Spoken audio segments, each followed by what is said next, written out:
Të nderuar teleshikues, përshëndetje. Unë jam Roland Qafoku dhe ky është emisioni Dekalog. Shpesh në emisionin Dekalog unë kam marrë të ftuar historianë, studiues të ndryshëm, kryesisht për periudha historike të reja, moderne, por pak flitet dhe diskutohet për periudhën e mesjetës, ose në atë që ne quajmë, kemi qenë në pushtimin Osman. Gati duke si periudhë e errët her pas here, jemi të fokusuar vetëm te dy figurat e Skënderbeu dhe Tali Pashte Pelena, dhe pjesa tjetër përpara këtyre dhe madje edhe një pjesë pas, duket shumë e errët. Madje disa historianë, studiues e quajnë si mesjeta e errët, përdorin terma të tillë. Por së fundi në Shqipëri ka shumë studiues që e kanë lënë të parë këtë periudhë. Një prej tyre unë kam shumë për zemër për studimet e tij, edhe pse nuk ka marrë vlerën dhe famën që meriton, është Dritan Ergro, një nga osmanologët e rrallë që ka Shqipëria, studiuar në Turqi për gati 10 vite, studimet plota si historian, dhe tashmë prej shumë vitesh jeton në Shqipëri dhe të gjitha botimet e tij i ka në Shqipëri. Ka shumë për diskutuar për periudhën osmane. Unë kam kënaqësinë të kem sot Dritan Ergro në emisionin tim. Zoti Ergro, faleminderit që pranuat ftesën. Shumë faleminderit juve. Siç e thashë në fillim, është një periudhë pothuajse e errët për të ditur shumë gjëra. Po pyetja e parë vetëve ti, ore pse zgjodhe të jesh osmanolog? Se mund të jesh amerikanolog, anglezofil, italofil, austrofil, po osmanolog?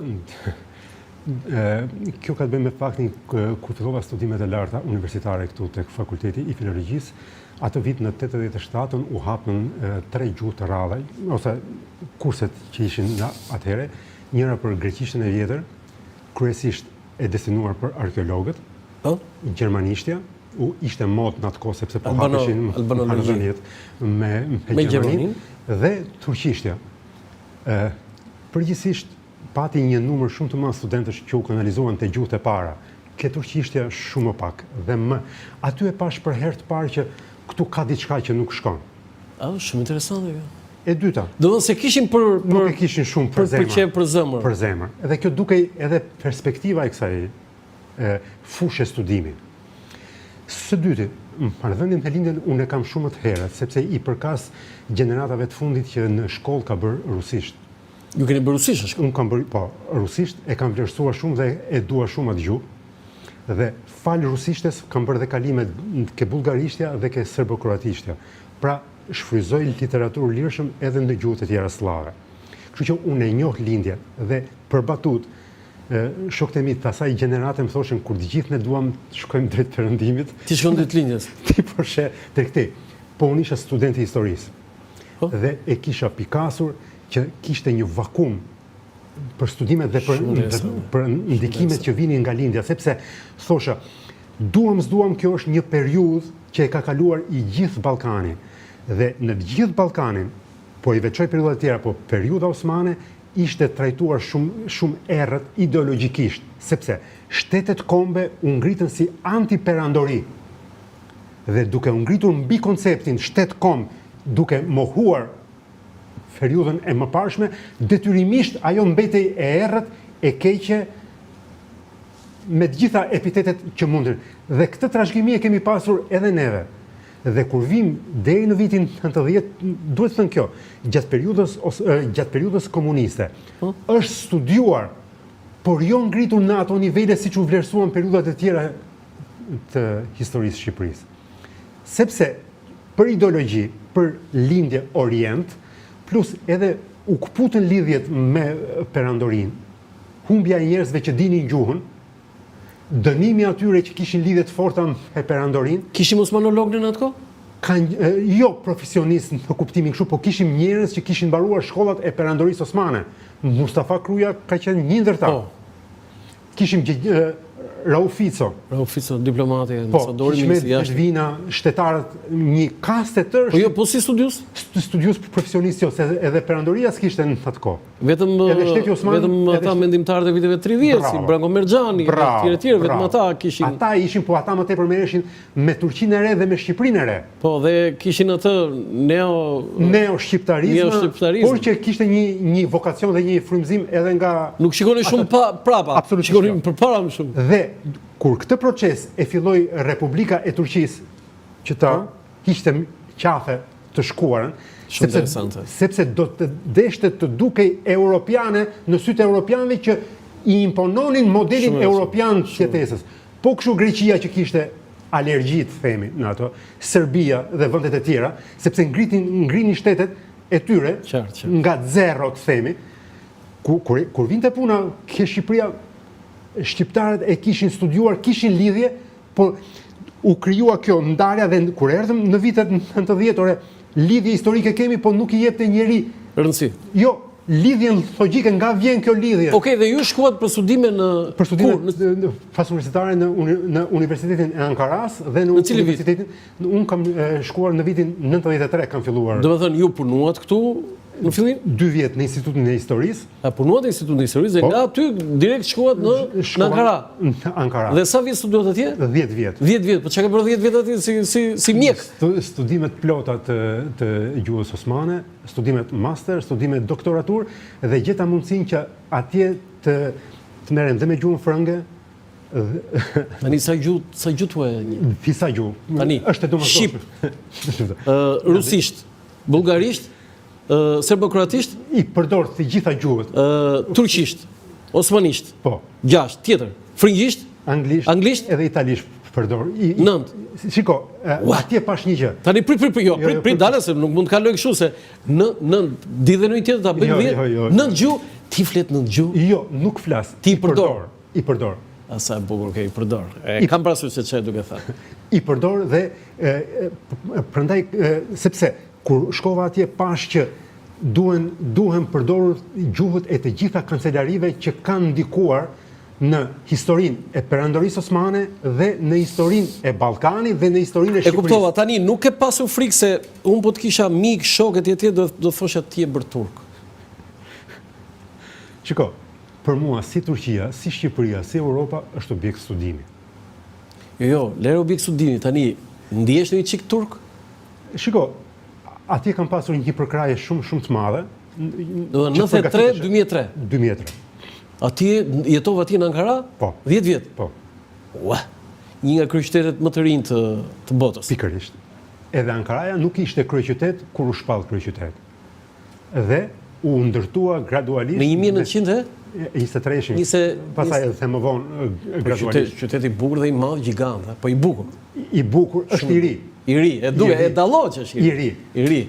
Dhe një parantezë unë do them që shtetarët tanë për shembull u treguan edhe më të hershëm se sa shtetarët turq kur përcaktuan Tiranë kryeqytet 30 kilometra larg Bregdetit. Ata u shkëputën në brendësitë Anatolit. Kjo është arsye? Domethënë për ne ishte nga Durrësi më mirë në Tiranë. Ata u shkëputën nga Stambolli sepse kishin frikën gjithmonë pushtimeve. Anglezët e tentuan gjatë betejës Çanakkale-s. Kështu që janë këto, sepse e logjika e gjërave ka evoluar në... Okej, dhe ju kthyet këtu pasaj dhe vazhduat karrierën tuaj? Dhe familjen e krijuat atje? Atje. Atje krijuat familjen? Shumë interesante. Mos më thoj, kush është familja? Okej, tani, kemi disa kopertina të para, ju lutem regjia, që ne do flasim për ato që ju keni bërë. Ligji Osman dhe shqiptarët e mesjetës së vonë, përgatitur për botim Dritan Egro. Çfarë është kjo? Kjo është një botim dokumentar i... Në 2012-ën? Po, i kodeve osmane që kanë vepruar në qendër dhe në periferi. Pra, si e kanë vendosur sundimin në trojet shqiptare dhe për çdo sanxhak që përkon me viset e banuara nga cila periudhë deri në cilën periudhë? Këto janë nga mesi shekullit 15 deri në fillim të shekullit 17. 1400, 1600 ca. Çfarë rezultoi shkurtimisht? Ka ndonjë gjë të veçantë? Këto janë thesar për sa i përket akteve normative. Gjitha në osmanisht? Nga osmanishtja. Nga osmanishtja, nuk ka, po? Këto kanë një gjë, sepse ecej dhe vendi sundohej, administrohej mbi bazën e këtij ligji. Dhe këto janë thesare për faktin se na japin të dhëna çfarë ka pasur në rrafsh ekonomik, social përpara sundimit osman. Sepse edhe në periudhën venedikase dhe bëhet edhe tranzicioni në periudhën osmane. Dhe ka të dhëna, midis tyre unë vlerësoj disa shprehje që kam gjetur këtu. Po? Kur flitet për gjëra që nuk i dihet origjina, shumë të hershme thonë. Pra, ka një taks apo një gjë që i thuhet janë prej shumë kohësh që nuk i dihet për shekuj. Dhe nuk ka ndryshuar. Dhe nuk ka ndryshuar dhe i jepet thellësi shumë e madhe historike. Bie nga Roma? Nga Perandoria romake, se ajo. Që nga Roma, mbas Romës, Bizantit. Bizanti po. Pra, reflektojnë shtresëzime të ndryshme. Tani, mua më duket kohë shumë e gjatë që ke marrë gjitha ligjet osmane për gati 300 vjet? Për 300 vjet, sepse ka evoluar nga vendosja e sundimit deri kur u bë ligji i fundit në 1613. Tani, fjala ligji atij është fermani, kjo është? Jo. Çfarë është fermani dhe çfarë është ligji? Kanuni. Kanuni është fjala. Kanuni është ligji. Po jo, fjala kanun. Fermani është urdhër. Është urdhë fermani, s'ka. Fermani thoshte sultanit, ti do e bësh këtë punë. Po se bëre? Presidenti i Republikës, do të thotë. Presidenti i Republikës. Po ndërsa kanun është fjalë shqip apo osmanisht? Jo, është nga kanone. Kanone, do të është osmanisht. Po. Okej, foto tjetër. Se do t'i shpjegojmë më konkretisht historia shqiptare gjatë shekullit të 20. Kjo është një vepër kolektive që është bërë në Jeni bashkëautor. Jam bashkëautor duke shkruar një kapitull të rëndësishëm që unë jap shumë rëndësi atij studimi. Cili është ky kapitull? Është rrënjët e çështjes shqiptare. Po. Është një për herë të parë është marrë që në thelb çështja se kur ka filluar çështja shqiptare dhe si është trajtuar nga shqiptarët mbi bazën e ndryshimeve gjeopolitike që kishin filluar në rajon që në fillim të shekullit të 19. Pra, si reaguan shqiptarët ndaj ndryshimeve që po ndodhin në Greqi, në Serbi dhe në Ballkan. Dhe kemi një reagim shumë interesant të rajonit të Hoskërisë që fillon dhe interesohet për separatizëm nga Perandoria Osmane. Në cilin vit? Bëhet fjalë që në 1828. Do të thonë 1828 në Toskëri. Në Toskëri, në Berat. Në Berat, ë? Ka filluar. Do të thonë kjo është përpara përpjekjeve të lidhjes Prizrenit. Përpara lidhjes Prizrenit. Më vonë kemi tentativa të tjera. Kemi kuvendin e Mesaplikut të 1847-s, por dhe kryengritjen e Dervish Carës jashtë Qotër në Shkup. Pra, lidhja e Prizrenit është shpërthimi më i madh. Edhe projekti më i bukur dhe më i madh. Më i madh. Kjo. Që dështoj në një formë që për shumë arsye, Atë ta bëj pyetje të drejtpërdrejtë. Pse ne projektin më të madh kombëtar, lidhjen e Prizrenit, dështuam? Nuk mund të them se dështuam. Po dështoi se nuk u krijua shteti. Shteti nuk e dështuam, po, në aspektin Kongresi i Berlinit e modeloi Ballkanin sipas interesave të fuqive të mëdha. Dhe aty ka një thënie shumë të fortë të Bismarckut. Kur ministri i jashtëm i Perandorisë Osmane po i qante hallet se në ç'gjendje gjendej Perandoria Osmane në rajon, i tha ti rriurt, i tha atje, se ne nuk kemi ardhur këtu për të qarë hallet e Perandorisë, por për të frenuar Rusinë. Kështu i tha. Dhe ekziston ajo shprehja që Shqipëria është një nacion. Ajo po. E ka thënë Bismarcku, ose ka lexuar në asnjë vend atë? Është, por problemi është këtu, që aty nuk diskutohej më se Shqipëria kishte ndryshuar shumë gjatë periudhës së sundimit osman. Dhe duke qenë se aty po diskutoheshin balancat e slavëve dhe gjermanëve në rajon.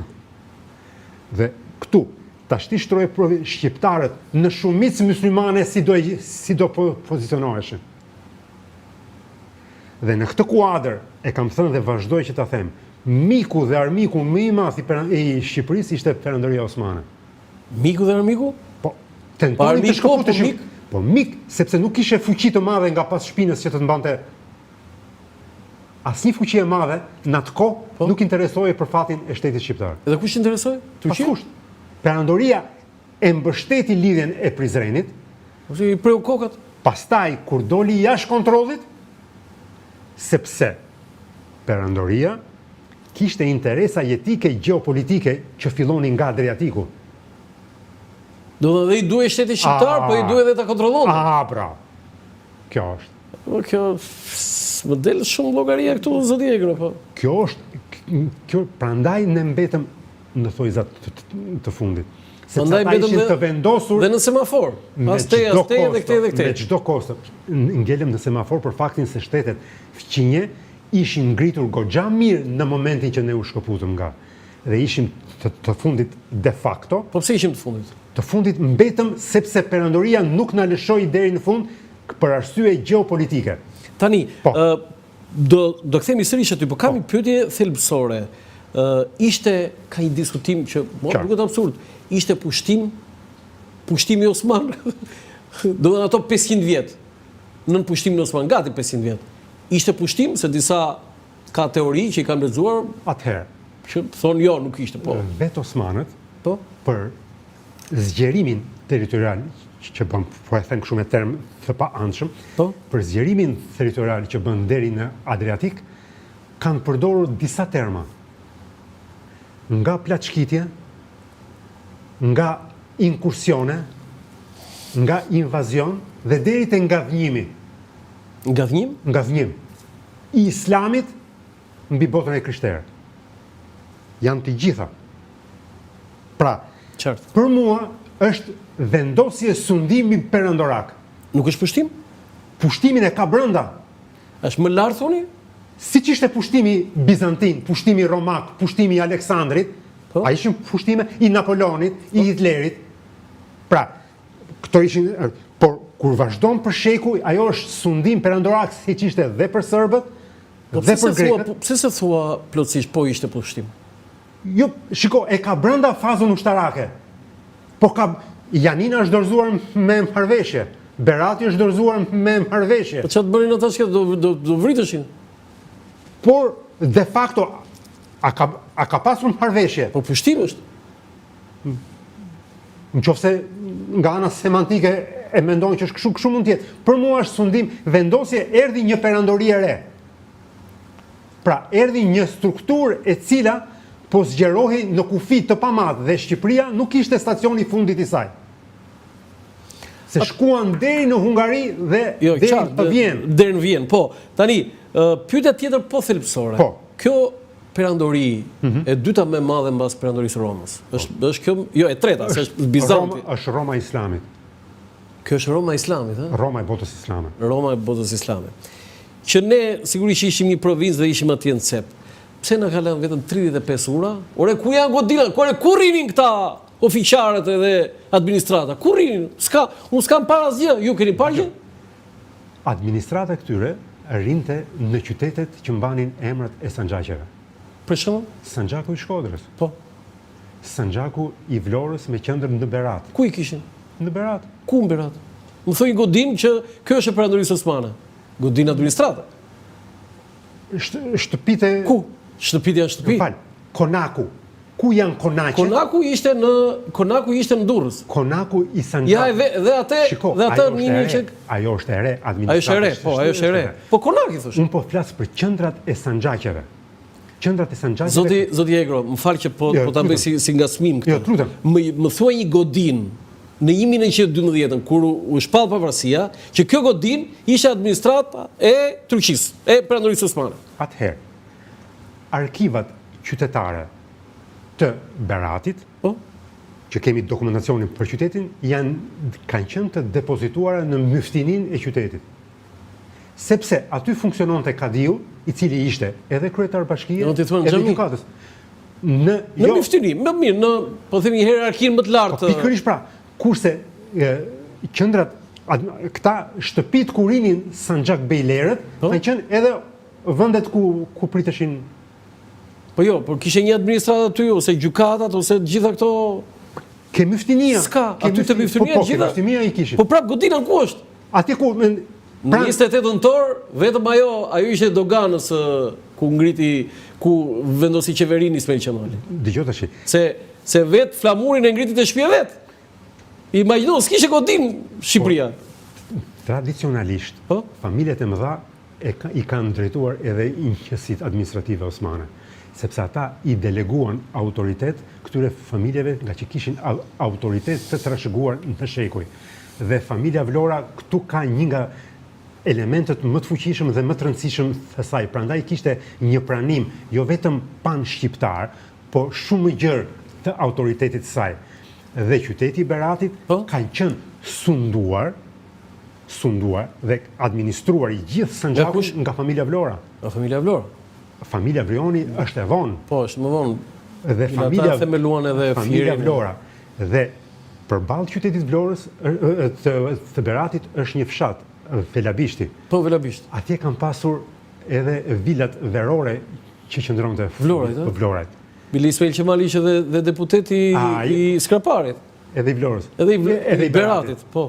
Prandaj po them, shiko, kur flasim për këto flasim për shekuj përpara dhe këto ishin administrata lokale periferike në përputhje me peshën specifike që ato kishin. Por në rastin e Vlorës dhe Beratit ka pasur një specifik shumë interesante, nga që Vlora ishte qyteti hapur dhe mund goditej nga flota venedikase. Sultani dha urdhër, merrni arkivin dhe shpërnguluni në Berat se është një vendja, prandaj lidhjet Vlorë. Se çfarë fare s'ka para ata po?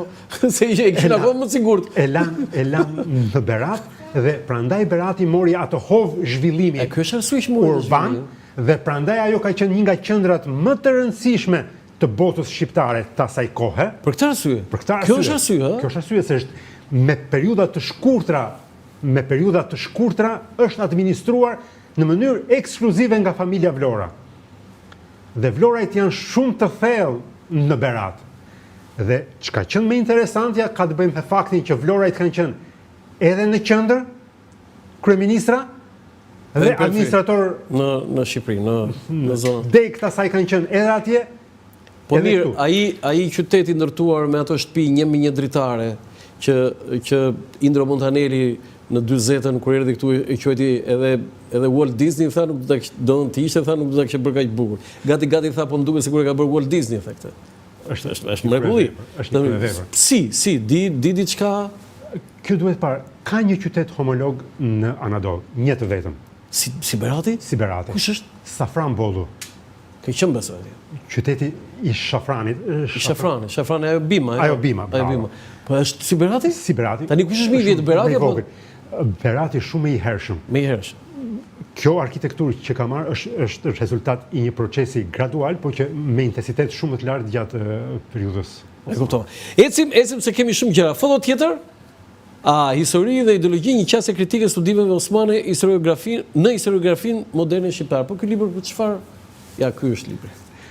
Ky është me këtë e kam filluar punën kur krye studime doktorale në Ankara. Në vitin 99 atje u festua ose më thaj u bë një kongres me rastin e 600 vjetorit të themelimit të Perandorisë Osmane dhe drejtuesit e kongresit kishin planifikuar një seancë të posaçme ku të relatohej se si është studiuar Perandoria Osmane në të gjithë vendet ku ka sunduar shteti Osman. Shumë interesant.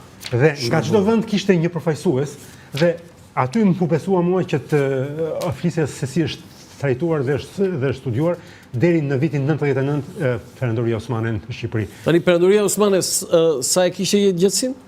Sa vjet? 600 vjet. 600 vjet. 550. Roma 1000. Roma nga shekulli 1000 gati. 1000 vjet. Po Bizanti? Bizanti 11 shekuj. 11 shekuj. Do të thonë i bie më shumë. Më shumë.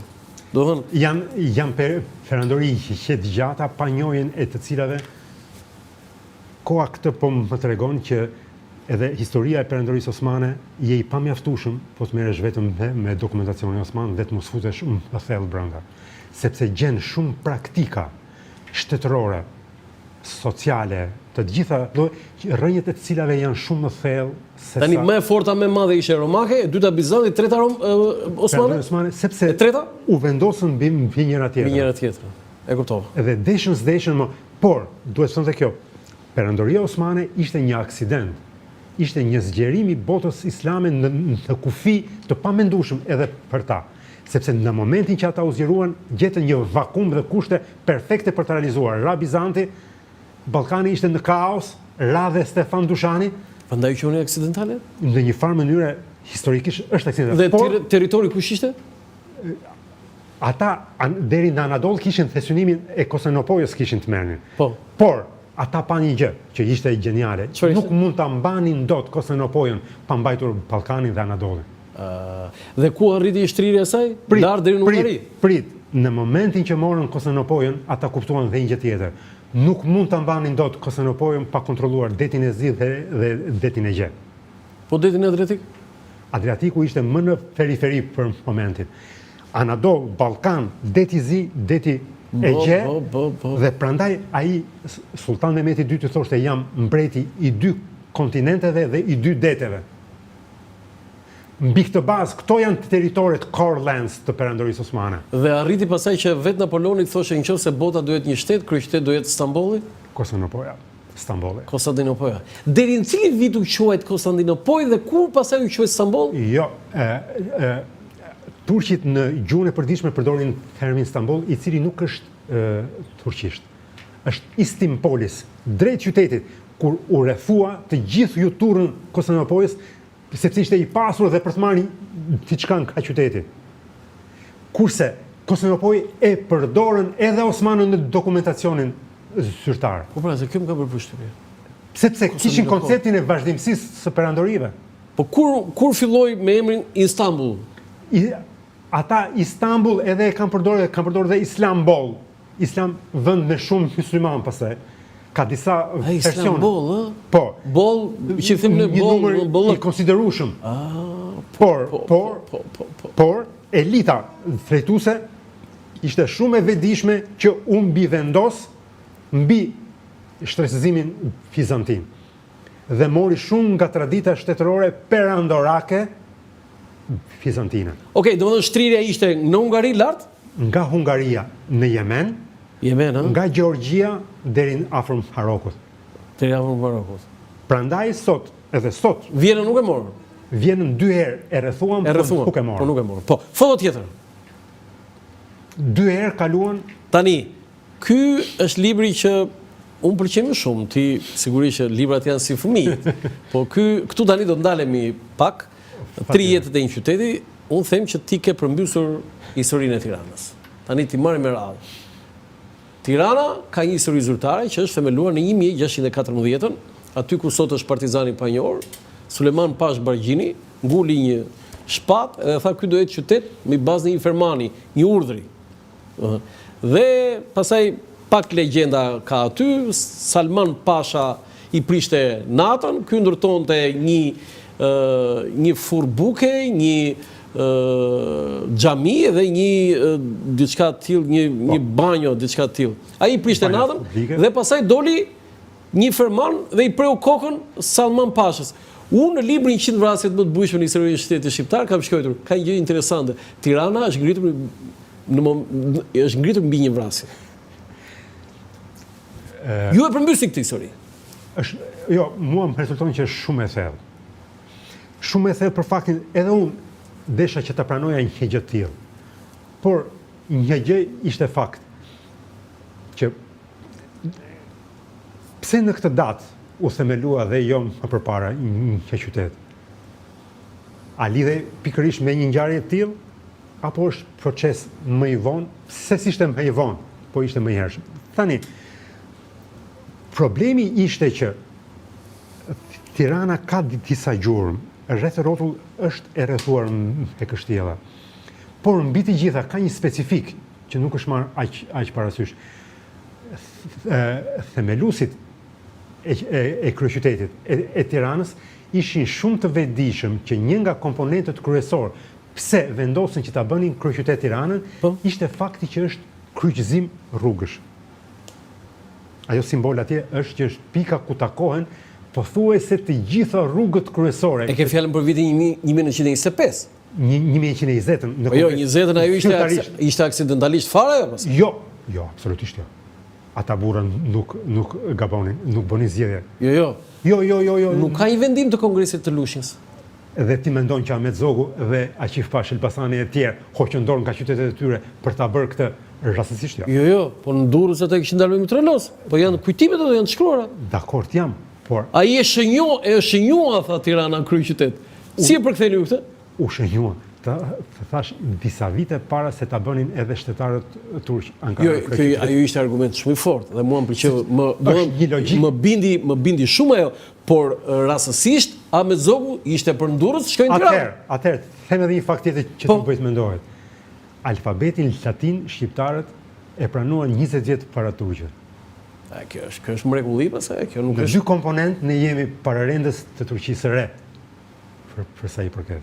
Ua, sa e bukur. Do të thonë me kryeqytetin. Me kryeqytetin dhe me alfabetin.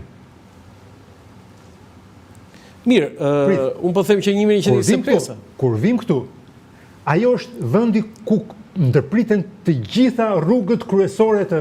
Okej, ke shumë drejt. Por rastësisht ndodhi kjo. Do vim edhe atje. Çfarë më çoi mua thellë? Fillova të shoh dokumentacionin Osman. Ore këtu, në këtë vend ku kryqëzohen rrugët. A ka pasur më parë në një vendbanim tjetër, përpara se të quajë Tiranë? Kur ja shtrove këtë pyetje vetë? Në cilin vit? Në vitin 2017-2018. Ishin zbuluar ato muret romake. Tani ka i logjika aty, se muret romake dhe ti 1614 s'ka sens. S'ka sens. Kjo është. Dhe hap dokumentacionin e Osmanit regjistra, ku shoh pikërisht në këtë fushë ndodhi një kasaba me emrin Shëngjin. Si? Shëngjin. Shëngjin. Ku ishte Shëngjini? Pikërisht ke fusha e aviacionit. Që është Shëngjin? Shëngjin, afër mozaikut të Tiranës, mu te vila. Te vila. Dhe aty vendasi thoshin 4 burimet e Shëngjinit. Po pra se këtë do thosh aty ka qenë burimet. Burimet. Ku kanë qenë fiks burimet? Te fusha e aviacionit, ku është fakulteti i ndërtimit sot? Te inxhinieria e ndërtimit. Inxhinieria e ndërtimit dhe skulpturës, po. Katër burime e Shëngjinit. Ua, u zhduk në të pse s'ka ujë tani. Prit. Ai ishte burimi i jetës. Aty ka pasur, ka qenë vila, ka qenë mozaiku, ka qenë dhe kisha e vjetër katolike. Ka qenë dhe kisha. Dhe rreth e rrotull shtëpit.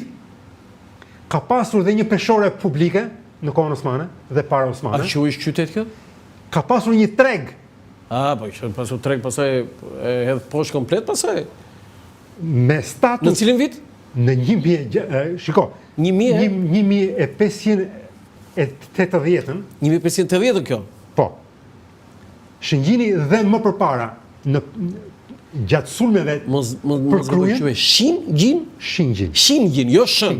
Ajo është. Pa ajo është. Po pse kemi dy edhe Shëngjini, ku është Shëngjini sot? Prit. Shëngjini atyshëm, se ka dhe Shëngjin prapa thajtit. Shëngjini masës dhe Shëngjini vogël. Shëngjin, 2 fshatra me emrin Shëngjin. Shëngjini masës dhe Shëngjini vogël. Dhe, pra, bëhet fjalë për një vendbanim. Derisa kishte dhe varreza të vjetra. Po, varreza pastaj e çon. Unë kam folur me banor autokton Tiranës të zonës, sepse i kam gjurmuar me hapa. Dhe kam folur dhe me ata dhe më thoshin, deri vonë fusha aviacionit nxirrte sipër Eshtra. Dhe italianët deri në vitin 1929 e kishin ndaluar gërmimet dhe ndërtimet në atë zonë. E quanin zonë historike. Po pastaj pse u bën ndërtimet? Aty u bë aerodromi, aty u bë aeroporti. Më poshtë. Është më poshtë, po, fusha. E kishin në hartat e Firences, ato ishin të mbyllura. Dhe pastaj thash, kjo vilë këtu si e ka funksionin? Nga qytet vare. Vilat e mozaiku ke fjalë. Vilat e mozaiku. Ajo ishte fillesa. Dhe qyteti nga vare i kjo vilë ishte Zgërdheshi, në këmbë të Krujës. Zgërdheshi është afër Krujës? Në këmbë të malit Krujës. Si për shkruja, ai është poshtë. Kur shkon për në Krujë, para se të fillosh ngjitjen në krahun e djathtë, Albanopolisi. Po, Albanopolis. Nga ajo që ne quhemi Albania. Pikërisht. Dhe unë mora të gjithë literaturën dhe gërmimet që janë bërë nga arkeologë shqiptarë dhe të huaj, dhe u përpoqa të lexoj çka poshtë tokës për këtë rajon. Po? Ato që nuk dukesh. Dhe çfarë rezultoi? Dhe rezultojnë që kemi një fazë të parë qytetare urbane që lidhet me qytetin i lirë të Zgërdheshit. 1000 nga shekulli 4-5 para erëson. Do të 400 e Saberati afërsisht. Nuk i ka para erëson, se para erëson. 2500 vjet. Do të thonë i bie, 2500 vjet para, ose 500 vjet para lindjes Krishtit. Edhe emri Zgërdhesh vjen nga skuro. Në latinisht do thotë sëpat. Sëpat, po, skur. Por aty kishte dy gjëra. Po do të thënë edhe një herë për ata që ta ndjekin themi, do të thënë qytetërimi i parë është në Zgërdhesh, në Zgërdhesh të Kryes. Të Kryes, sot. Po pse i quhen Tiranë atë? Prit, është jeta e treta e Tiranës, prandaj quhet 3 jetët e një qyteti. Jeta e parë është Zgërdheshi. Do të thënë në Kryj. Albanopolis. Po bio pse i quhen Tiranë? Prit, s'kemi ardhur aty. Kur vjen puna, vin 12, ky është një qytet i vogël, i rëndësishëm, me shtrirje që kontaktet i ka pasur deri në Shkup, se në një mbishkrim që është gjetur në afërsi të Shkupit, citohet emri i Albanopolisit dhe një vajzë që është martuar atje, që ka qenë nga Zgërdheshi, një princesë, etj. Dhe kur vin 12, për të gjetur strehim, unë gjitëm në për kalat, që ka rreth e rrothull midis tyre edhe fetreta. Por, vendbanimi më i rregullt, dhe thot Marin Barleti. Marin Barleti ka një thënie lapidare. Qyteti më i rëndësishëm i ndërtuar nga shqiptarët për kohë lufte dhe paqeje. Kush është? Kryja. Dhe ata është parë cili vend ishte i përshtatshëm për të garantuar vazhdimsinë e jetës, dhe në Kryj ka një gojdhën, një fjali që unë e kam qëmtuar nga kontaktet atjeshme, unë ngritën gurët e Zgërdheshit dhe zunë vend në Kryj. Shumë e bukur. Shumë e bukur. Është në libër. Po mirë, prap tani lidhja me Tiranën, se është shumë larg. Jo, nuk është larg. Sepse këto fushën kishin. Këto fushën e kishin që ju ushqente. Fushë e Tiranës i ushqente dhe vila ishte zgjatim i. Tani, gjatë rezistencës së Skënderbeut, kasabaja e Shëngjinit në regjistrimet osmane rezulton me emrin fshati Varrez. Për shkak të varrezave që thot. Varrezave dhe ka qenë vend fushimi dhe luftimesh. Prandaj u shndruan në Varrez dhe gjatë shekullit të 16 e rimori veten po me emrin Shëngjin. Po si u shtu ky emër? Tiranë kishte 2 fshatra të tjera në fush, një Rëzdajti, Tirana e vogël, me dalje në rrugën e Dibrës, me rrugën e Armit. Tiranë e vogël quhet. Tiranë e vogël. Dhe një diku aty te Medresja, çka ka qenë ai fshati aty? Ajo është mbrapa medresës, fakulteti. Kjo quhet Tiranë e vogël? Tiranë e vogël te gropa e Alliasit. Se kishte edhe një emër tjetër. Jo, Tirana e vogël. Që është dukur ajo. Tirana e madhe. Bargjin? Jo, Tirana e madhe është në krahun tjetër. Edhe i ndante Lana në mes. Po mirë, më fal, përpara se të vim këtu, tani te libri i Kristofrashit për Tiranën, ka shkruar që janë gjetur dhe mbetje të ushtrisë romake të Cezarit. Shiko, që të gjenden nga periudha romake nuk është çudi, nuk jam i sigurt se është periudha, sepse jo, ka shkruar profesor. Dakord jam. Kristofrash. Dakord. Puna e Jules Cezarit ardhe dhe ajo thuhen prapë me. Që do të thotë që ai stacionuar aty, kjo është ideja. Pikërisht. Unë personalisht nuk jam i sigurt 100%. E ke lexuar besoj? Po, patjetër. Problemi është që kjo fush ka qenë shumë e rëndësishme. Këtë dua të them dhe me burime të pashteshme ujë. Po mi kush ai uji tani që thotë 4 burime te fakulteti i janë tha ato, por toponimia burimet nuk tha. Nga gërmimet dhe nga ndërtimet. Nga ndërtimet pa lejë. Dhe ndërtimet me lejë. Dhe me lejë. Po të ishim të vetëdijshëm ne si qytetar dhe për këtë thellësi historike që ka kjo pjesë e Shqipërisë, e gjithë zona atje nuk duhet lejuar që të ndërtohej. Sepse shikoni si ka mbetur pjesa e mozaikut e rrethuar nga pallate atje. Unë jam i sigurt se edhe vitet 70. Nga vitet 70, ajo zonë duhej rrethuar dhe duhej konservuar. Madje më kujtohet edhe vitet 80 janë bërë pallate aty. Pikërisht. Kujtohet besoj. Pikërisht janë me tulla silikate. Me silikate dhe kështu. Me punë vullnetare që vullnetare. Se ato janë disa vitet 70, por edhe vitet 80, unë mbaj mend shumë mirë. Dhe kjo madje edhe kur është hapur Unaza, më kanë thënë disa pranor janë gjetur mbetje historike. Ajo rruga përpara fakultetit të shpërtimit. Pra, është shumë e thellë kjo punë. Dhe Kryja pastaj mori ata autoritet që mori si qytet me Skurrajt dhe më pas me Skënderbeun që arriti Tani, do të thënë, ne duhet ta heqim tani vitin 1614? Jo, ajo është Tirana e tretë. Tirana e tretë, Tirana moderne të them. Do të thënë, Tirana e parë ishte ajo e Romës, E dyta e Mesjetës, e shqiptarëve, e Mesjetës, Kruja. Zgërdheshi. Jo, Zgërdheshi e para, Albanopolis është, po. E dyta është Kruja. Pastaj vim ke Tirana, që është e treta. Ai që shkruan sot historinë e Tiranës 1614 ja fut kot. Jo ja fut kot.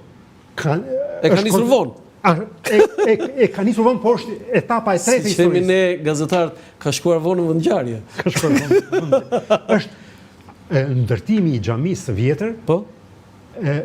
Dhe i atyre objekteve që ti i përmende fakt më parë, janë nukli urban i periudhës së I kam disa foto. Foto tjetër që ti kalojmë dhe ti komentojmë, duhet të jetë, kjo është një foto që mua më pëlqen shumë e Tiranës. Një anglez po ndërtoi bulevardi, ky është bulevardi, duhet të sheshi qendror, tha, çfarë është kjo që po ndërtoi, tha bulevard. E po tha, kisha parë, tha, qytet pa bulevard, tha, po bulevard pa qytet, tha, nuk kisha parë, tha. Se ja, bulevard edhe qytet s'ka, ky është fshat. Dgjoj, dakord jam, por edhe Tirana më e hershme ishte pjesa që ngjitej but drejt Dajtit. Kjo pjesa tjetër ka qenë fusha me cilën mbahej. Do të thënë, Tirana ishte pjesë që mbështetej në mal. Sepse tradita shqiptare, gjithmonë qendrat urbane e fshatrat i ka në faqe të kodrave, në faqe të maleve. Jeni duke thënë që kjo gjithçka është e re? Pjesa këtej, nga bulevardi dhe këtej, ka qenë e re. Po fantastike kjo pamje. Është një plaj, shiko, Tirana është një plaj që zbret but.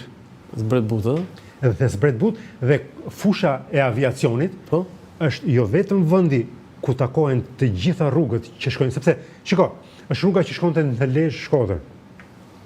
Është rruga e Dibrës. Po, që këthes. Mbrapa Dajtit, po të vazhdosh, del në Librazh, nga Shmili, Qermenik, del në Librazh. Është rruga Elbasanit. Po të vazhdosh nga Peza, në Peqin, del në Lushnjë Fier. Një kryqëzim i mirëfillt i gjithë të rrugët. Dhe të gjitha rrugët në të qenë Tiranë. Të gjitha rrugët në të qenë Romë është ajo. Kurse përsa i përket trojeve shqiptare. Të gjitha rrugët e trojeve shqiptare të qenë sa e bukur, të qenë Tiranë. Dhe duke bashkëbiseduar me Tiranës të hershëm dhe me banor të apasionuar pas historisë qytetit e tyre, më ka thënë një gjë tjetër shumë interesante. Çfarë? Ne Tiranasit për të shkuar në Stamboll për të qarë hallet në Perëndori, nuk i binim via Ignatias, shkonin nga rruga e Arbrit. Po sigurisht. Do thënë dini në Shkup. Në Shkup? Pastaj nga Shkupi? Sofia. Dhe nga Sofi pastaj në Stamboll. Jo nga Selaniku. Jo nga Selaniku. E kuptova. Pra, vetëm duke i prekur këto dhe duke bashkëbiseduar me njerëzit vendas mund ajo fusha atje si bie është ajo është Parkurinia? Jo, Parkurinia. Jo, Parkurinia bie këtu. Se ekziston fare. Jo. Nuk ekziston fare Parkurinia. Po ç'është fusha atje, po më çudi. Si bie? Ajo është ish stacioni i trenit edhe poshtë. Po pra, se ish stacioni këtej djatha është. Ajo është pjesa veriut, kjo është pjesa. Foto tjetër se kemi disa foto për të diskutuar. Kjo është një pikturë Eduard Lir, 1848 mos gaboj, në atë periudhë. Ça fantasi, Lana. Tani mund të përshkruash ti këto. Po, Lana, unë kam bashkëbiseduar me njerëz të apasionuar dhe më kanë thënë në të folmen e banorëve të pas Dajtit, Lana do të thotë ligatin. Lana nuk ka pasur një shtrat të vetin. Më vonë kohën e komunizmit Po, që u bë në shtrat. Dhe ligatin do të thonë që as tokë me shumë ujë që nuk i dihet ku merrte rrjedhën, ku shkonte. Në varësi të rreshjeve. Në varësi të rreshjeve. Tani ajo është ure tabakëve? Po. Po që sa e bukur.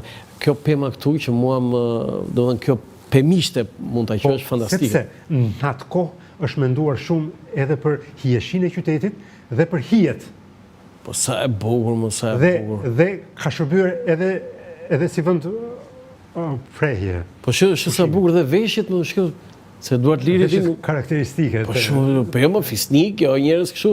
Edhe këto pemë tani sikur ti kishim këto pemë, imagjino sa bukur. Foto tjetër. Një këtu është tek ura e rrugës Elbasanit ka mbetur një rrap. Një trung i madh. Që ajo është? Jo, mund të jetë një nga se duhet parë. Po shumë interesante. Po mirë, ç'është ajo si grop aty si kalon të Kjo i ngjan si një mulli, mund të ketë qenë. Mund të ketë qenë mulli edhe. Po, se. Po shu ujë i pastër. Shiko, unë mund të themi që të bukur shumë. Një nga gjërat që më kanë rënë sy kur jam marrë me historinë, me pjesën e Krujës, është që Kruja kishte shumë mulli. Po ç'a bënin E pa ç'a bënin atje? Po ka shumë grure, misëre, Ullinj, vaj ullirit. e vaj ulliri, aty kemi qenë. Toptanasit, prandaj kanë qenë tregtar shumicë vaj ullirit. Do të pyes për toptanës. Do të pyes për toptanën. Foto tjetër? Tani, Xhamia. këtu se është një foto e marrë nga Gazetë Bakiu, një miku im, po një studius shumë i mirë, shumë i sakt, dhe me kontributet të jashtëzakonshme për Tiranën. Babai i tij ka qenë fotograf i njohur, por edhe ky një koleksionist, një studius shumë. Tani, këtu ndërtua Tirana. Kjo është godina e parë. Godina e parë e 1614-s. Po. Këtë ndërtoi Suleman Pash Bargjini. Tani, ai burri atje në këmbë. Ai burri atje në këmbë. Nuk nxitohem që t'i vëm mbi emër. Le të themi Suleman Pasha. Çdo na tregojnë burimet osmane, këtë nuk e di ende, sepse nuk i kam parë në thellësi ende. Nga Bargjini ishte. Prit. Fjala është që ka disa legjenda shumë gojdhëna shumë interesante, të cilat duhen parë dhe jam duke i parë me shumë interes për të parë mbi fillesat dhe kush ishin këta njerëz. Dhe në fillesat e Tiranës, në gojdhënat e Tiranës, që në shumë raste na rezultojnë të sakta, përmendet edhe një djalosh nga rrethinat e Tiranës që ishte kryeministri i Perandorisë Osmane të asaj kohe. Të asaj kohe, në 1614. Po. Dhe rezulton që kështu është që kryeministri në 1612 i pritet koka për fat keq, ishte Nasuh Pasha. Nasuh Pasha ishte një djalë nga Selita e Tiranës. Nga Selita e Tiranës? Nga Selita. Dhe një nga personalitetet historike që ka sfiduar autoritetin e sultanit. Pra pretendoi të bëhej sultani i Perandorisë Osmane. Nga Selita? Nga Selita. I cili ka shkuar i marr atje në sistemin e devshirmes, u rrit, u edukua dhe arriti deri në postin e kryeministrit dhe ka shumë kontribute në historinë e Perandorisë Osmane. Madje ishte edhe dhëndër sultani. Por në përpjekjet e tij për pushtet të pakufishëm, u ekzekutua. I pren kokën. Por ai dhe Suleman Pasha ishin vëndalin të këtij vendi. Okej, tani kjo është një nga krimet më të mëdha që është bërë që është prishur kjo xhami? Them që është bërë një gabim i madh. Gabim? Kjo është krim. Krim ishte. Se tregosh kaq i butë. Se dakord kishte rënë minarja nga bombardimet.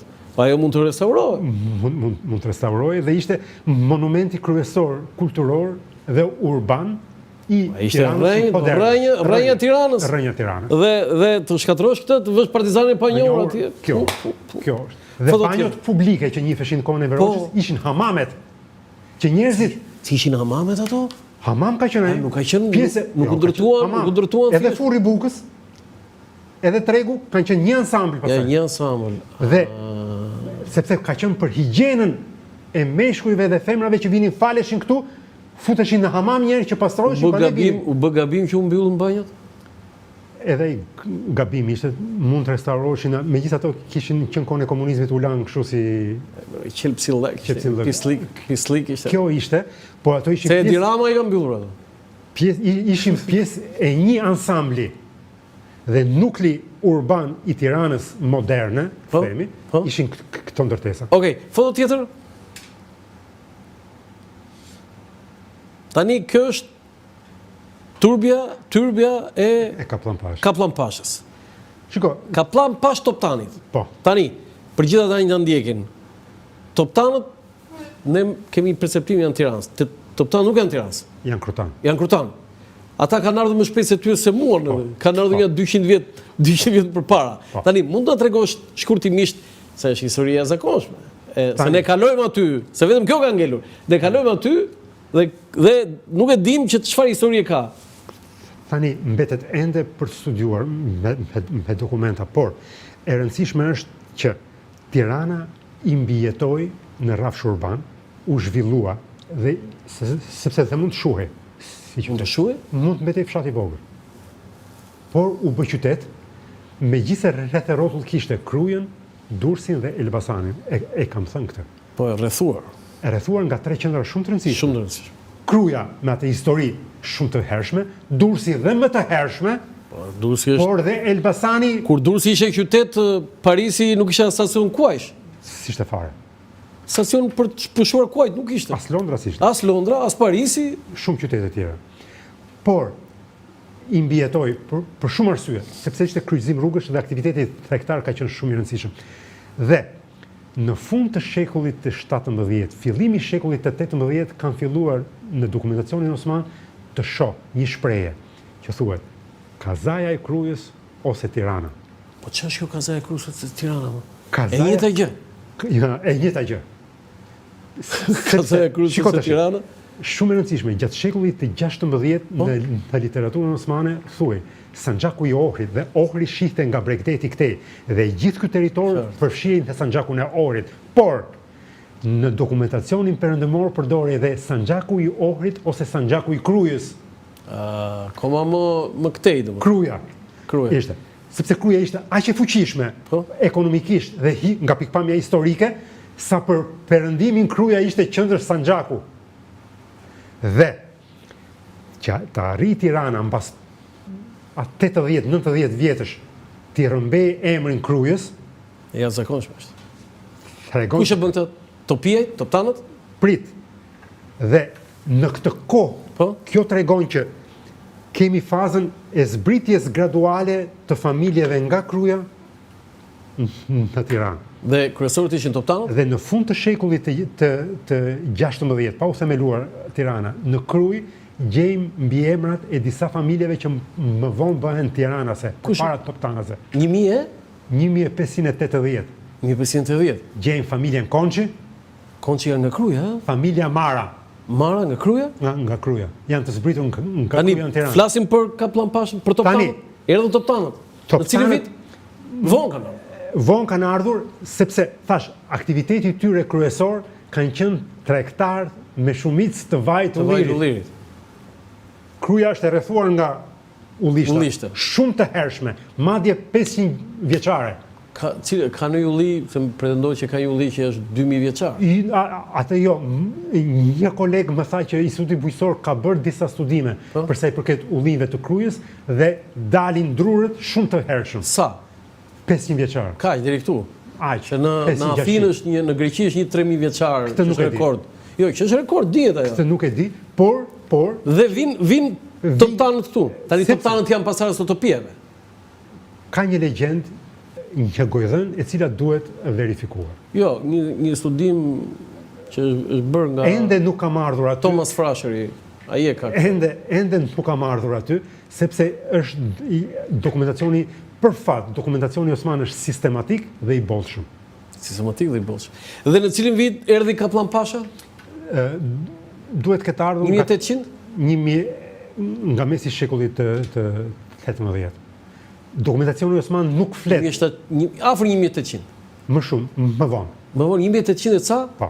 Këta toptanët nuk duhet mburren kështu që ne jemi Tiranës të hershëm. Ata janë Tiranës të ardhur.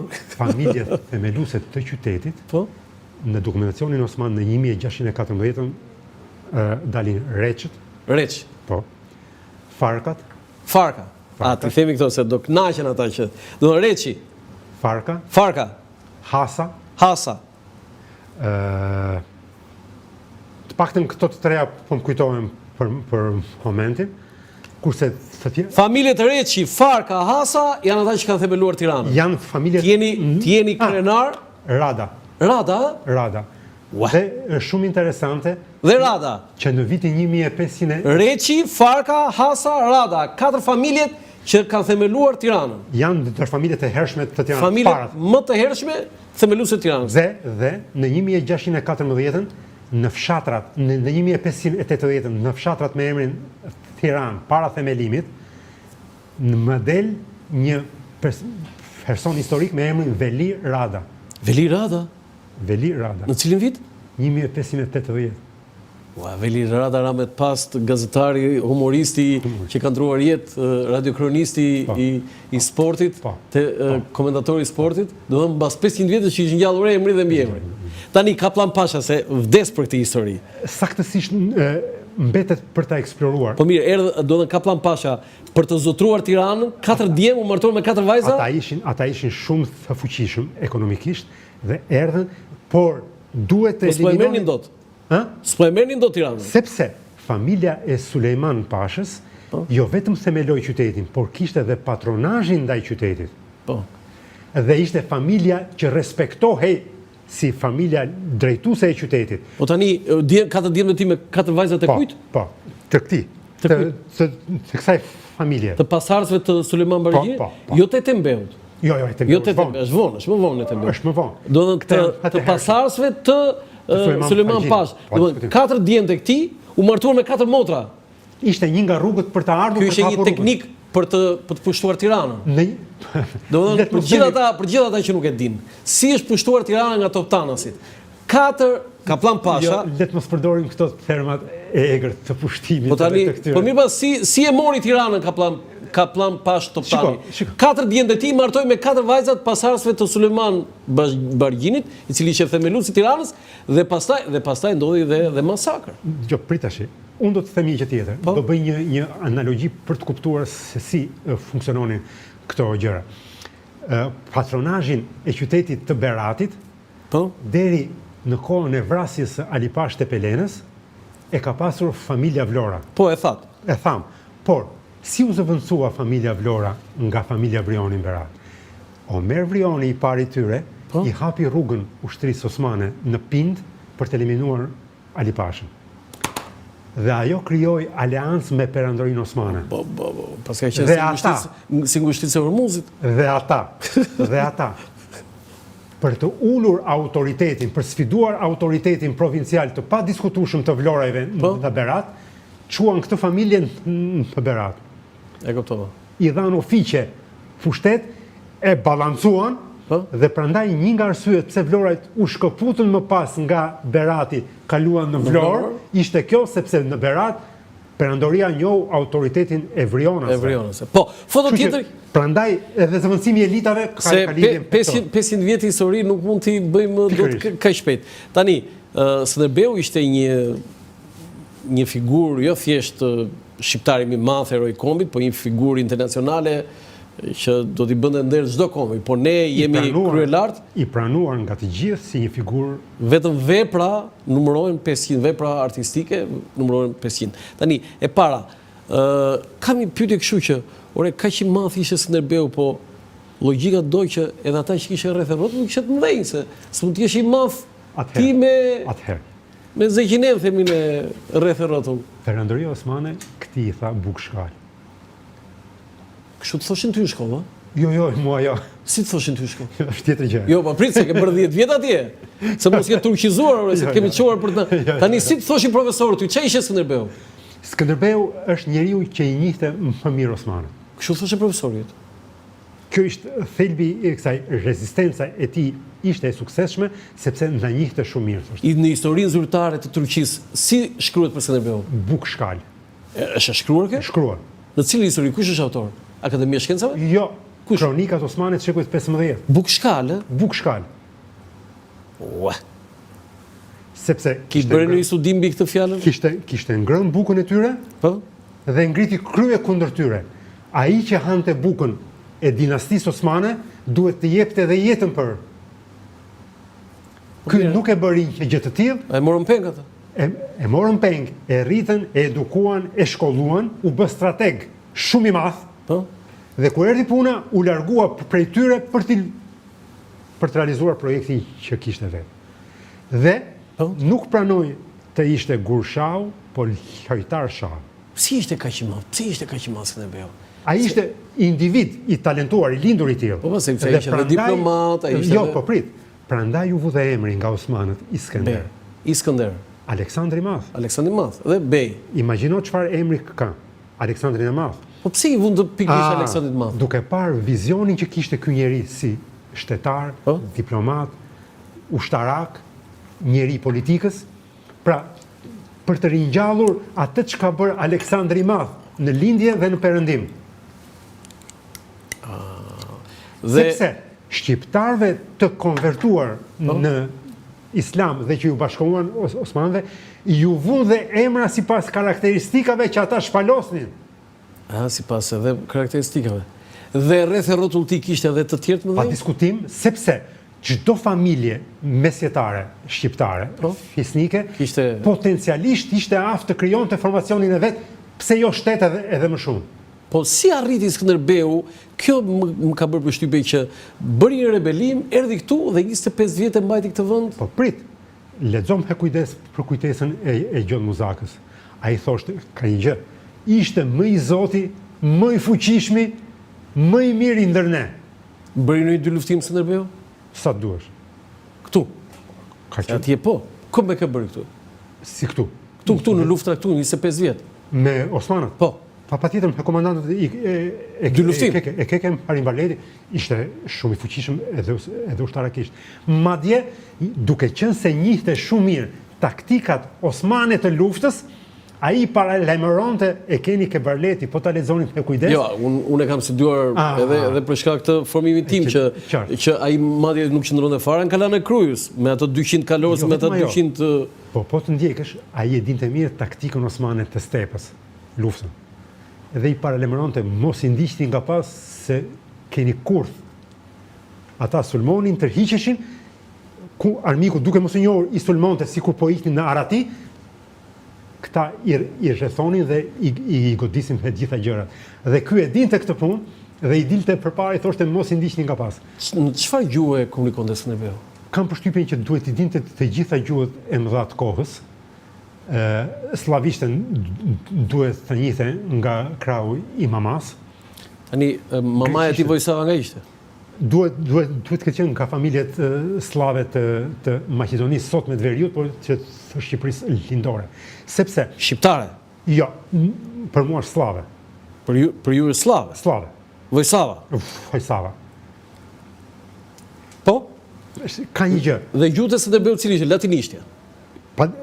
Osmanishtja. Italishtja është e dokumentuar që... Italishtja? Jo latinishtja. Italishtjen e flet si ne, thoshin. Italishtja? Po ku mësoi italishtjen ai? Nuk e di.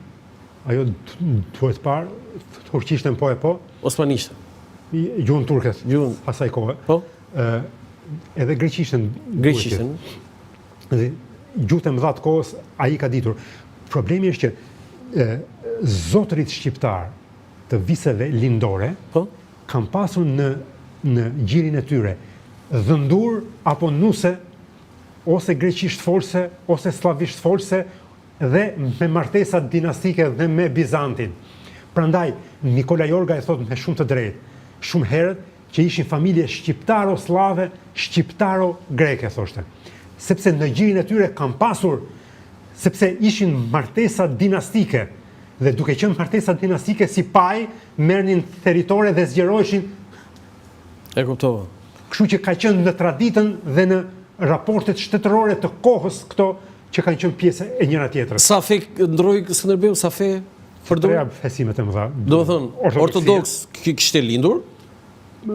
Pastaj kur shkoi në Edirne, musliman, dhe kur erdhi këtu një nga aktet e para që e pohojnë edhe Marin Barleti, edhe burimet osmane, katolik. E bëri publike konvertimin e tij në besimin katolik. Katolik, po kështu Bektashi ishte? Relacionin që ka pasur me baballarët Bektashi në Edirne nuk di të them ende, sepse janë të pakta dokumentat që kanë mbijetuar para marrjes së Konstantinopolës, ka disa, por nuk është çudi që të ketë pasur relata me. Po me ferman të falsifikuar erdhi këtu në Kruj? Ajo është e saktë. Mund të më thuash shkurtimisht për gjithë ata që ta ndjekin? Sepse praktika e tillë ka qenë që e detyroi, ju imponua shkruesit të komandantit të fushatës, e mori dhe i tha jep një ferman. Pse e detyroi edhe me forcë edhe ekzekutorë. Dhe Evropës. Po. Skënderbeu. Që mos i se do e njoftonte. Atje para se të nise. Jo në Edirne, ishte në Hungari. Në Hungari. Në Hungari. Do thënë atje shkruesit i tha që bëjnë fermandani, i tha. Sikur sultani. Apo Belerbeu i Rumelis që ishte aty, më autorizon mua që jem Zoti Krujt. Zoti Krujt. Ai e shkruajti? Ky ekzekutoi, është brenda praktikës burokratike osmane të asaj kohe. Dhe rrëfimi i Barletit është i saktë. Prandaj dhe osmanët si të thash, i thoshin Bukshkal. Prandaj i thoshin Bukshkal. I njifte mjaft. Kështu si studentat i bërë një debat me një historian? Jo. Ata i pranonin. Ti kisha në vendin tënd do kisha bërë debat, do kisha bërë sherrë në debat. Janë gjërat e qarta. Nuk ka. Jo, e di pse e them këtë, se kur vinë personalitetet turke këtu, gati e fshehin foton e Skënderbeut, bustin e tij. Duhet jemi të saktë. Vlerësimi historik i gjës është gjykimi politik i historisë është gjë tjetër. Detyra e studiusit është që politikanëve... Edhe ti ndash ato si ndonë? Jo, i ndan. Unë i ndaj. I ndan, a? I ndaj. Detyra e studiusit është të krijoj, të ndërtoj historitë të qëndrueshme që opinioni i gjerë dhe politika ta marri të plot. E kuptova. Kurse përdorimi politik i historisë është tjetër gjë dhe varet nga politikanët. Foto tjetër? Këto janë familjet e mëdha. Por unë do të veçoja 3. Këtu nuk janë, se është e vonë. Në qendër të visteve shqiptare ka qenë familja Skuraj. Këtu nuk është. Skurajt fillonin në Adriatik dhe mbaronin në Shkup. Sipër ishin Tukagjinët, shumë më të fortë se këta. Ndërsa poshtë Muzakajt. Muzakajt? Ne Muzakajt. Muzakajt shkonin deri në Thesali. Deri në Thesali, Kurse Tukagjinët deri në... Po si ka mundësi lushat aty në jug fare? Familja Losha. Losha, jo Lusha. Sa ty shkët Lusha. Ato janë derivate të shkoputura nga këto familje të mëdha. Shiko, ka një gjë. Cilat familje kanë lënë toponime me shtrirje të gjerë gjeografike, ato janë familje të mëmë. Për shembull? Skurajt, ka shumë Skurajt. Sopata. Nga Ndevi. Nga Sopata. Nga Zgërdeshi. Po Muzaka, ka në i kuptim? Muzakajt janë nga Malësia e Korçës. E jo nga Berati? Jo. Nga Korça jote, Nga Malësia e Korçës dhe janë të zbritur nga 2 krahët pastaj dhe janë zgjeruar deri poshtë. Dhe sot derivatet tyre pasardhës tyre ka deri në Argentinë. Po janë familje shumë e fuqishme dhe kanë shumë deg në deg.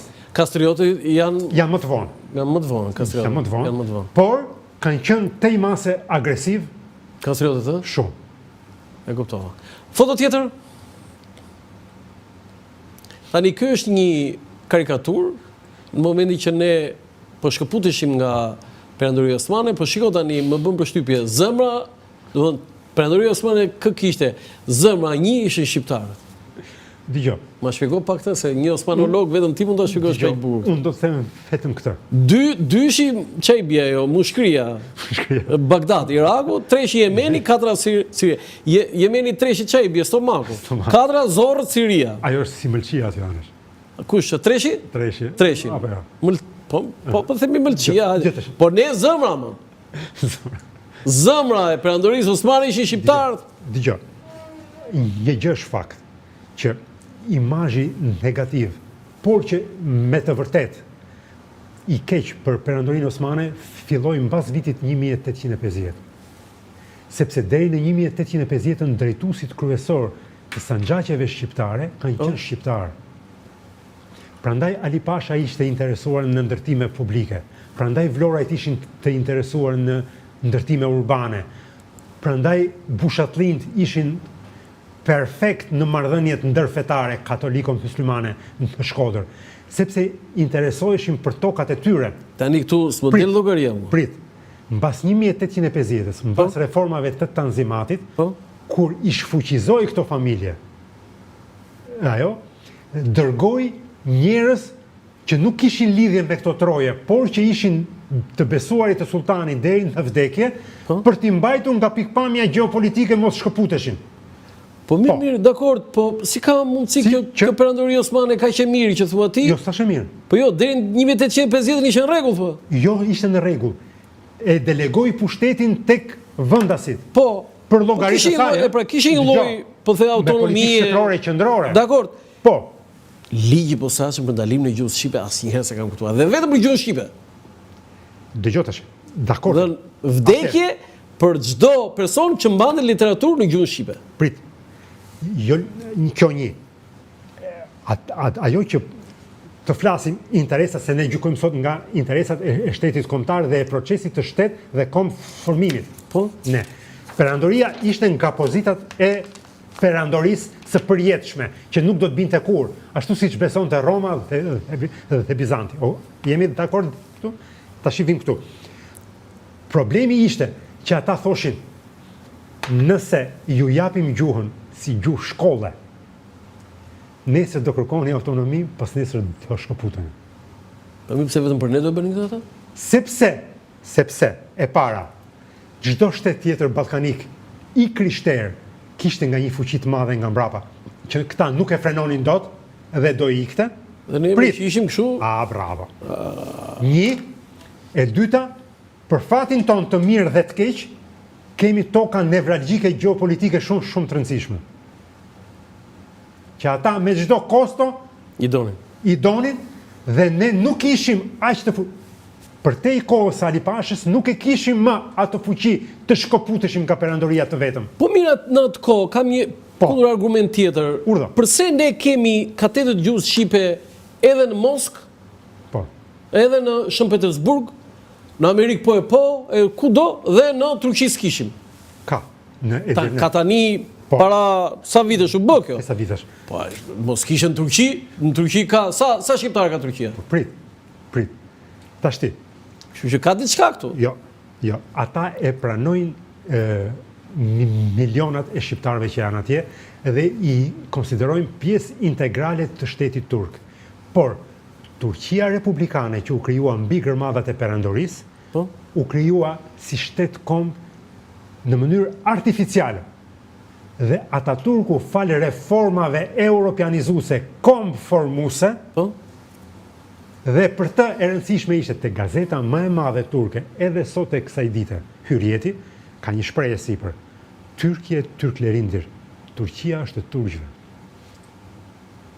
Më kupton? Po si kjo që Shqipëria shqiptare dhe këtë tradhtar. Jo, ata e kishin në këtë sens që kush qëndron këtu se ndryshe shpërbëhet ai shtet. E kuptova. Shpërbëhej ai shtet. Po të thoshet unë jam bosnjak. Okej, ecim se s'kemi kohë. Foto tjetër. Këta janë turqit që hiqin. Jo, këta janë shqiptarët, një detachment shqiptarësh në fund viteve 800 në Stamboll. Po. Ç't veshëm. Në luftëtar, a? Luftëtar, po këta mos vinë nga vendet arabe, se ata i mbanin vendin kështu. Po shqiptar, jo, diktatura. Kurd dhe Arnauts, po pra. Kurd dhe Arnaut. Dhe Arnaut, po pra, bashkë. Po pra, shqiptar pra. Po ka pasur trupa, pa diskutim, edhe kanë qenë elitar. Elitar, a? Elitar kanë qenë. Po ku shua kjo? Po pse si jemi sot ne kaq luftëtar më? Jo, luftëtar jemi. Jemi? Pa diskutim. Shqiptarët njihen. Dhe shiko, kanë qenë mbi të gjitha atje janë vlerësuar për shtetar. Për shtetar sa kryeministra shumë. Kanë nxjerrë shumë. Do të thënë sa kryeministra ishin shqiptar, sa kryeministrat perandorisë Osmani ishin shqiptar? Të mos them një shifër saktë se janë shumë, po mbi 30. Mbi 30. Po se sa kryeministra kishte? Vezirit mëdhenj, ëh? Vezirit mëdhenj. Sadrazam, po vezirit mëdhenj.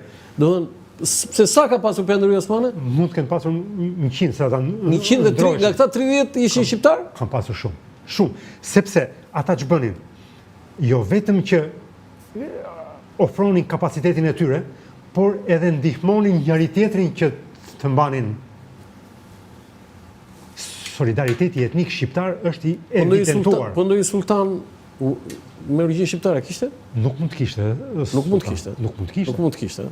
Nuk bësh fjalë. Sa mund të preket familja mbretërore britanike, aq preke edhe. Ajo, ishte gjak turk, ë? Shteti perandoria osmane është shtet dinastik. Dinastia. Mbaroj. Po të preke dinastinë aty më. Foto tjetër?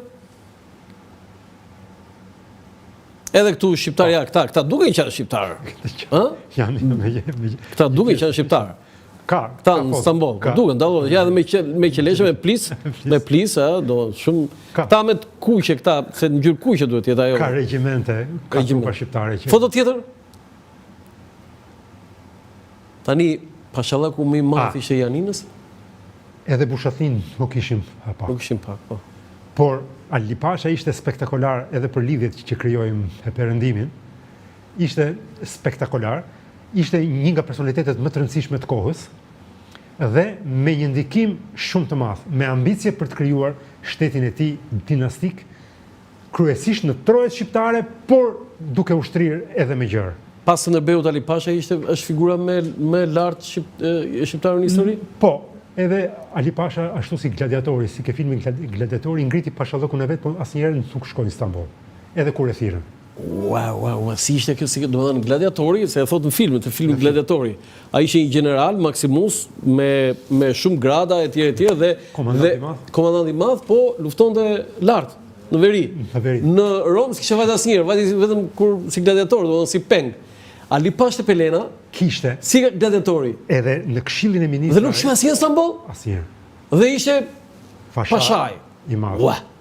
Ka qenë në fushata ushtarake për llogaritë të sultanit. Po? Sepse tek trupat e Ali Pash të Pelenës, në fushata, ka bërë pjesë dhe Hasan Zyko Kamberi, poeti. Ai Bejtegjiu? Poeti shqiptar i shekullit të fund shekullit të Po Bejtegji ishte. Te Bejtegjive. Ai ishte Bejtegji apo sepse vjershëtor të themi. Vjershëtor? Vjershëtor. Se termi Bejtegji ka konotacion negativ. Pejorativ. Dhe vjershëtor. Ai ishte Trahanaja, ajo diçka e tillë. Trahanaja se më nga folklori sociale, një nga të parët që ka shtruar probleme sociale të kohës dhe një nga poetët që në infrashje e merrte për model. Foto tjetër, po kam një kjo ishte për folëm për lidhje Prizrenit. Tani kam një pyetje. Më 9 gusht 1830 dhe kjo është një ngjarje që mua më befason sa herë dhe kalon kështu në historinë tonë. Në manastir u masakruan 500 kapetan shqiptar nga Mehmet Reshid Pasha. Ore ç'ishte ishte kjo ngjarje që i thirrri aty ai dhe u provokoi, i vrau. Unë e preka pak më parë kuvendin e Beratit, 1828. Po. Masakra me Meserit është derivat i kësaj, është vazhdimësi e kësaj. Për atë? Se kuvendin e Beratit e organizuan 3 krerë. Ismail Bey Vlora, gjyshi Ismail Qemali, Shahin Delvina, nga familja Delvina, dhe Silahdar Ilyas Poda, nga Kolonja. Nga Kolonja, Poda dhe fanë. Zyliftar Poda, po. Këta të 3. Dhe këta morën vendim duke parë zhvillimet që po ndodhin në Greqi, se sultani i thiri në Greqi, këta thanë mos shkoni të vriteni atje, se ne e dim se po na çon mish për top. Greqia do bëhet e pavarur se e dini lojën e britanikëve nga pas. Dhe i thanë, hajtë të qajmë hallet e Shqipërisë këtu tashti. Dhe Shqipëria tyre ishte Shqipëria e Ali Pashës. Se kishin dalë nga umbrella e Ali Pashës. Dhe sultani thiri Ismail Bey Vlorën në Janin. Dhe aty e vran gjyshin e Ismail Qemalit. Prandaj Ismail Qemali nuk është rastësi në kryet pavarësisë Shqipërisë. Një minutë se do të them edhe diçka. Dhe kur e panë që kishin ndërmend ta vazhdonin këtë punë prap, thirrën krerët që morën pjesë në kuvendin e Beratit. Kush e bëri këtë kurth? Reshid Mehmet Pasha, Gjeorgjan dhe quhej specialisti çështjes shqiptare. Dhe i thirrin në manastir? Në manastir. Po ta si shkuan këta si kope? I besuan, sepse nuk e menduan që do shkonte deri aty. Po si do? Dhe masakra ndodhi dhe aty ishte një nga goditjet më të mëdha që mori çështja shqiptare, sepse e vonoi shumë procesin. Po pra se ata prën kokat. Prën kokat. Si punë aty i bërin Veroza elitës së vitit 30. Bravo, kjo. Fiks fare. Kjo e vonoi. Dhe kjo është arsyeja sipas asaj që unë kuptoj, që pse Shqipëria nuk është pallë e pavarur përpara. Në atë kohë. 1830-ën? Po. Në një kohë e Greqinë. Po pra. Dhe u shpall 1812. Po si vajtën këta atje? S'kishin armë fare këta? Se 500, nuk po themi 50.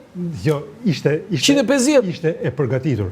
Po ku në që vënd, ku ka ndodhur masakra fiks në manastir? Në daljet manastirit është një gazermë, ka qenë një gazermë dhe një fush. Gazermë, i thirrën gazermë ata? Po si vajtë ata si... Nesa tuën parë, por Osmanët ishte diçka e vogël dhe mbeti sepse ishte çështje e brendshme, se po të kishte ndodhur kjo me grekët, do bënte jehon, sepse ishte shtypi ndërkombëtar. Po për këtë nuk u shkruajt fare? Vetëm dhe unë kam gjetur dokumentin Osman të kësaj. E kam parë dhe aty thuhet shpreha që të vjen keq. Po? Shtypëm disa miza. Qa thua? Shtypëm disa miza? Sa të ishin kapedan të gjithë? Kapedan të gjithë. Krerët e Toskërisë. Të Toskërisë që shumë? Toskërisë të gjithë. Nga kolonja dhe Foto tjetër? Të ecim se koha ecëm? Kjo ishte... Po. Do dhënë këto historia... ishin teritoret historikisht kjo është Shqipëria etnike? Etnike edhe fatmirësisht në literaturë e pranuar nga të gjithë fqinjet që ishte me shumicë shqiptare. Si na preng shumë? Kjo, që tash, prerja jonë ishte për dy arsye. U gjet hapësira boshe nga dobësia e perandorisë osmane dhe fqinjet për merit të tyre, t'ja u njohin, që thoshin të marrim teritoret e perandorisë, ata e dinin fare mirë që ishin të banuar, por thoshin turq, duke qenë se shumica ishte musliman, ata thoshin po marrin tokat e muslimanëve të turqëve. Dhe kështu plotësonin ambicet e tyre, por dhe të fuqive të mëdha që thoshin perandoria duhet të dëbohet nga Ballkani. Duhet të shkojnë në Stamboll, edhe nga Anadolli të shkojnë deri në lindjen e mesme. Dhe në këtë petk, në këtë argument që po marrin tokat e turqëve e muslimanëve, Islami dëbohej nga Adriatiku, kalonte prapë në Egje. Tani këtë është populluar, janë asimiluar në nishin. Një pjesë e madhe po. Nish s'ka. Ka qenë e përqindje shumë të lartë shqiptare. Jo, ka qenë tokë shqiptare. Ka qenë tokë shqiptare dhe Greqia brenda 100 vjetësh u trefishua, ndërsa Serbia është 5 fishuar. 5 fishuar. Në kurrisu trojeve dhe popullsisë tonë. Foto tjetër? Kjo e lidhjes Prizrenit. Tani, sa gjë e bukur ka qenë kjo lidhje Prizrenit. Sa ka një, ishte projekti i madh sepse në Kosovë u bashkuan të gjithë krerët e të gjitha viseve etnike. Dhe përfaqësia ishte fantastike. Deri në Prevez. Deri në Prevez kishte përfaqësi. Deri në Prevez. Dhe në Nish lart? Po. Ua, çfarë fantastike. Problemi ka një gjë, që paradoksi kësaj pune ishte, kur u shkëput përfundimisht Ulqini e Tivari, po? Perandoria e di kë autorizoi që ti horizonte këto toka? Kë?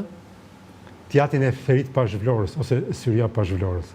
Babajnë e Syria Vlorës. Kupto, ta them këtë për të kuptuar. Po pse Perandoria Osmane pastaj arrestoi dhe gjynohet si Avdyl Frash? Për të kuptuar pozicionin e dobët të shqiptarëve, sepse kur ishin shqiptar dhe për të nxitur nacionalizmin shqiptar, për të mbajtur gjallë frymën, ndërsa në momentin që Perandoria e shihte që duhej ulur kontrolli, këta ishin në punësi që duheshin larguar. Kjo Perandoria e sërgjinosi Avdyl Bej Frashëri? Sepse doli jashtë kontrollit. Foto tjetër? Shtëpia e Lindjes. Dhe unë kam një kujtim shumë të bukur se kam qenë nga shqiptarët e parë mbas luftës në 99-ën. Në vitin 2000 kam vajtur aty. Është ansambli që e kanë restauruar shumë bukur. Roja i kësaj, do të thënë ai që kujdesej, se kjo u doq nga ata dhe u ringrit. Dhe unë kam qenë nga shqiptarët e parë. Roja më ka dhënë dhe kam një kujtim shumë të bukur, libri i muzeut, po themi, ai në 71-shin në ato reprezalet e kishte groposur në tokë. Dhe nxori atë ditë dhe më shkruajti, më dhuroi mua. Ti je shqiptar i parë që po takoj thënë mbas luftës. Mbas luftës. Dhe kam kujtim shumë të bukur. Ti thashëm po ti hidhi një firmë aty, ai ishte një gjaj, një plak, edhe nëse ka dashur Zoti dhe jeton, unë e përshëndes, po çfarë do pasardhës të ketë, do thënë jam shumë i njohur për atë. Unë sa vajtëm prizren e gazetarti, unë direkt të lidhja. Është një nga vendet kam lexuar edhe prokuria, struktura e prokurisë. Një nga vendet e shenjta të mendimit dhe të lëvizjes shqiptare. Po, foto tjetër?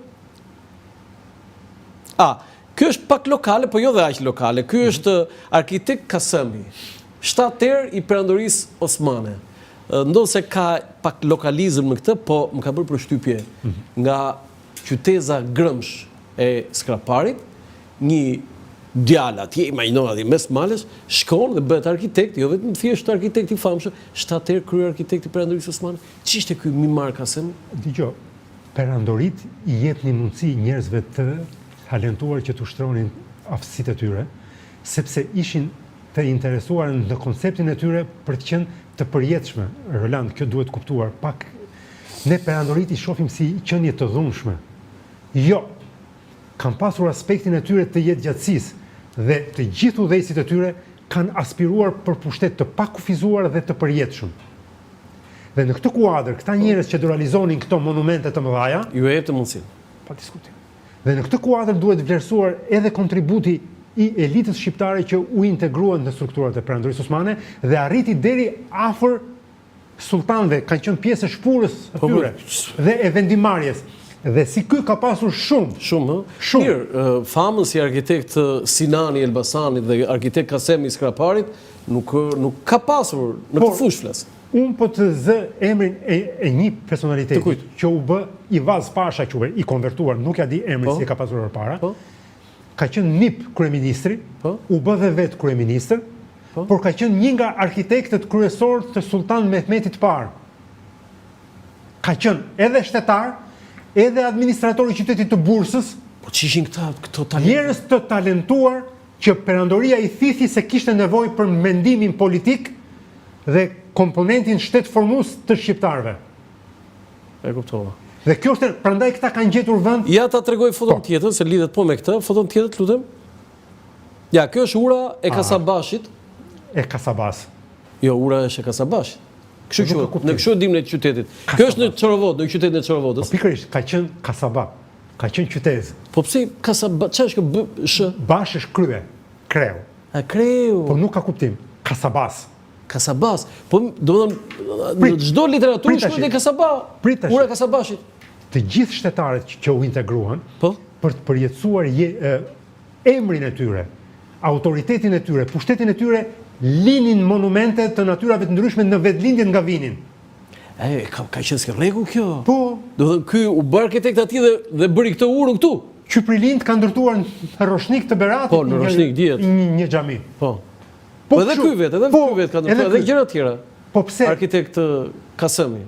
Lagja e Beratit si e ka ajo? Vakaf? Jo, Murat Çelebia. Murat Çelebia. Ka qenë kryeminist i Perandorisë Osmane nga familja Vlora. Po pse Murat Çelebia nuk ishte turk? Murat Pasha. Ishte shqiptar. Njëri familjes Vlora. Ishte shqiptar. Lindur në Berat, ka dokumenta për Murat Pashën. Murat, po pse Çelebi? Çelebi të thotë djalë i rritur me pekule. Son thosha Çelebi është turk. Është ofiqe jo? I mirë edukuar dhe i zgjuar. Po ti ja po flas me osmanologun, prandaj tani u kthjellova. Prandaj edhe ky. Edhe ky Kasemi. Në vendlindjen e tij ka lënë gjurmë. Tani do ta tregoj, është një foto tjetër, s'ka. Kisha një foto, nuk ka problem. Ky është nga qyteza Grëmsh e Skraparit, që është zhdukur ajo.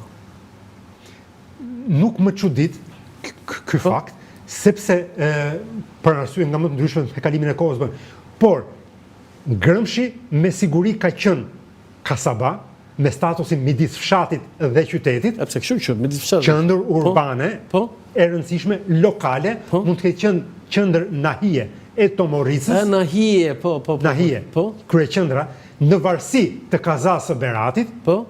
Dhe këta, meqense Berati ka qenë qendër shumë e rëndësishme në nivel perandorak. Ka pasur dhe fëmijë të talentuar që merreshin nga qyteti. Po, kështu ka qenë histori këtë. Shkojnë atje dhe atje mbi bazën e aftësive që kanë treguar. Ky është marrë me arkitekturë dhe është promovuar deri në postin e kryearkitektit të. Tani ne e plotësuam orarin zoti Egro, por 500 vjet, 600 vjet perandoria osmane, në një orë gjysmë s'ka shans domethënë që ti asimilosh. Po jo unë të premtoj, po unë me shumë dëshirë do të ftoj përsëri për shumë tema të tjera që s'm ka ndodhur kjo ndonjëherë me një historian, sepse zakonisht, domethënë periudha të tjera kanë debate, po kjo është e panjohur se lufta e dy botërore, komunizmi kanë debate. Ndërsa kjo është e panjohur, këtu s'kemi arritur akoma, ka shumë pak debate. Megjithatë, qëndrim ideologjik të fuqishëm anti është mbajtur shumë edhe për këtë periudhë. Thash, jo vetëm në Shqipëri, por në të gjithë rajonet. Si anti, kjo është gjë e mirë e gjë e keqe. Jo, ka penguar shpejtësinë e njohjes së kësaj periudhe. Po ti ishe kështu gjysma e klasës tënde do shkonin studionin në Ankara, pastaj jo vetëm ti, se vetëm ti vjen studiove. Sa osmanolog ka sot Shqipëria? Ka disa. Po shumë pak. Po. 4-5 vjet janë. 4-5 veta. Po. Do thonë shumë pak janë për 600 vjet që ne kemi qëndruar me atë. Zoti Egro, të falenderoj shumë për këtë bisedë, me të vërtetë shumë iluminuese. Kënaqësia ishte ime. Të nderuar teleshikues, ky është emisioni im për sot, publicitet nga unë Roland Qafoku, mirupafshim. Për herë të parë në Shqipëri dhe Evropë, përmes aplikacionit të reja, zhvilluar nga Akinvest, mund të dërgoni para me MoneyGram në të gjithë botën, direkt në telefoni juaj. Dhe kjo do të kushtojë sa gjysmën e komisionit që do të paguanit nëse ju do të shkonit në çdo sportel. Mjafton të shkarkoni aplikacionin e reja për Android dhe iPhone, të regjistrojeni si klient dhe me njerë do të dërgoni para në të gjithë botën, me MoneyGram vetëm me gjysmën e komisionit. Bëj zgjedhjen e zgjuar, dërgo para me MoneyGram në aplikacionin e reja.